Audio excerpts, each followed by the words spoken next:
Hello students, आज मैं आपको एल्काइल हैलाइड्स की प्रॉपर्टीज़ के बारे में, फिजिकल प्रॉपर्टीज़ के बारे में बताना चाहता हूँ। All the alkyl halides are colourless liquids. The second point is they have characteristic smell.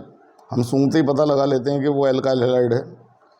जैसे शराब को हम सूंघते ही पता लगा लेते हैं, ठीक उसी प्रकार से एल्काइल हैलाइड को भी हम स्मेल करके पता लगा सकते हैं। The carbon halogen bond is polar in nature. It means that कि कार्बन सिंगल बॉन्ड Cl में जो 2 इलेक्ट्रॉन होंगे बॉन्ड के, वो मोर इलेक्ट्रोनेगेटिव एटम की तरफ शिफ्ट होंगे, जिससे कि Cl पर हल्का सा नेगेटिव चार्ज और कार्बन पर हल्का सा पॉजिटिव चार्ज आएगा, और इस प्रकार से कार्बन हैलोजन बॉन्ड पोलर होगा। और alkyl halides are water insoluble because due to polar character attraction force is applied between the alkyl halide molecules. Alkyl halide molecules के बीच में अट्रैक्शन फोर्स अप्लाई होता है, जिसकी वजह से क्या होता है कि alkyl halides are insoluble in water because they are attracted strongly due to polar character and water can not break these force of attractions. Alkyl halides में मॉलिकुलर वेट के बढ़ने पर डेंसिटी बढ़ेगी, डेंसिटी के बढ़ने पर मेल्टिंग पॉइंट बढ़ेगा, boiling point बढ़ेगा और पानी में सॉल्युबिलिटी कम हो जाएगी। ठीक इसी प्रकार से अगर एल्काइल हैलाइड का मॉलिकुलर वेट सेम है, तो उस केस में अगर हम ब्रांचिंग बढ़ाते हैं सेम मॉलिकुलर वेट में, तो ब्रांचिंग के बढ़ने से मेल्टिंग और बॉइलिंग पॉइंट कम हो जाते हैं, क्योंकि मॉलिक्यूल का सरफेस एरिया घट जाता है। इसी तरह अगर मैं मिथाइल क्लोराइड की बात करूं, CH3Cl, CH2Cl2, CHCl3 या CCl4, तो एक क्लोरीन वाले का डाइपोल मूवमेंट हमेशा ज़्यादा होता है। ये सवाल बोर्ड्स में बहुत आता है, नीट में भी, कि which one of the following is more polar. तो मोनोक्लोराइड जो है मीथेन का, monochloromethane is always high dipole movement. इसी प्रकार से अगर मैं साइक्लोहेक्सेन और क्लोरोबेंजीन को कंपेयर करता हूँ, तो डाइपोल मूवमेंट के हिसाब से, स्टेबिलिटी के हिसाब से chlorobenzene is more stable because it is resonance stabilized, and cyclohexane में रेजोनेंस नहीं है क्योंकि उसमें डबल बॉन्ड नहीं है, इसलिए साइक्लोहेक्सेन हमेशा रिएक्टिव होता है, जबकि क्लोरोबेंजीन हमेशा स्टेबल होता है। और साइक्लोहेक्सेन पोलर सॉल्वेंट्स में इतना सॉल्युबल नहीं होगा जितना कि नॉन पोलर सॉल्वेंट्स में जल्दी घुल जाता है ऑर्गेनिक कंपाउंड होने के कारण। और डाइपोल मूवमेंट भी रेजोनेंस से घट जाता है। Resonance is inversely proportional to the dipole movement. It means that the chlorobenzene will possess the less dipole movement and chlorocyclohexane will possess the high dipole movement.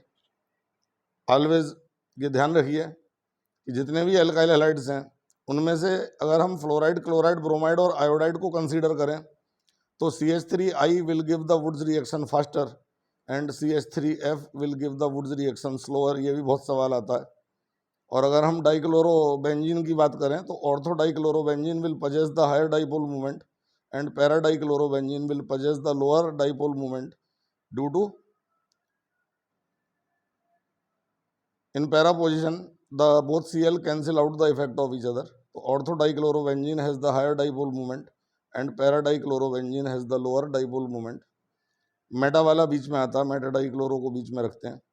और इसके अलावा आपको पता होना चाहिए कि पैरा डाइक्लोरोबेंजीन को अगर हम बीच में से मॉलिक्यूल को 2 हिस्सों में बांटें, तो सिमेट्रिकल मॉलिक्यूल होने के कारण इसके मेल्टिंग और बॉइलिंग पॉइंट पैरा डाइक्लोरोबेंजीन के ज़्यादा होते हैं, क्योंकि सिमेट्री होने के कारण मॉलिक्यूल्स के बीच में क्लोज पैकिंग बहुत बढ़िया होती है, और क्लोज पैकिंग बहुत बढ़िया होने की वजह से मेल्टिंग और बॉइलिंग पॉइंट बढ़ जाते हैं। इसी प्रकार से अगर मैं बात करूं कि टर्सरी हैलाइड है जिसमें 3 ब्रांच हैं, तो टर्सरी हैलाइड्स जिसमें Cl वाले कार्बन पर 3 तरफ एल्काइल ग्रुप हैं, वो SN1 मैकेनिज्म फॉलो करते हैं न्यूक्लियोफिलिक सब्सटीट्यूशन में। Primary halides will follow the SN2 mechanism. इसी प्रकार से सेकेंडरी हैलाइड्स में SN1 और SN2 दोनों मैकेनिज्म होते हैं। यदि कभी SN1 मैकेनिज्म होगा किसी मॉलिक्यूल के अंदर, तो मॉलिक्यूल में रिटेंशन होता है। इसका मतलब जाने वाला Cl और आने वाला न्यूक्लियोफाइल सेम डायरेक्शन में लगते हैं। लेकिन SN2 मैकेनिज्म में इन्वर्जन होता है। इसमें क्या होता है कि जाने वाला जो Cl है और आने वाला न्यूक्लियोफाइल है वो अपोजिट डायरेक्शन में लगते हैं। तो SN1 में retention, direction of ingoing and outgoing group is same, and in SN2 there is inversion, the direction of ingoing and outgoing is opposite. So we can say that mainly the alkyl halides में जैसे जैसे molecular weight बढ़ेगा, उनके melting boiling point बढ़ते हैं।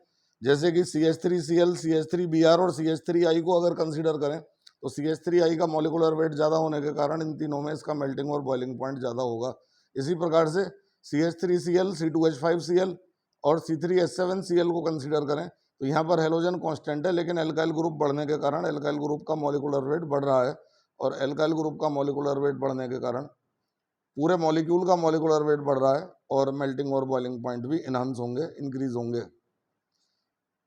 Once again जो allylic halides होते हैं जिसमें कि डबल बॉन्ड के बगल वाले कार्बन पर Cl होता है, वो SN1 सब्सटीट्यूशन देते हैं। जो बेंजाइलिक हैलाइड्स होते हैं वो भी डबल बेंजीन के साथ वाले कार्बन पर Cl होता है, वो भी SN1 मैकेनिज्म फॉलो करते हैं because they are ionized easily.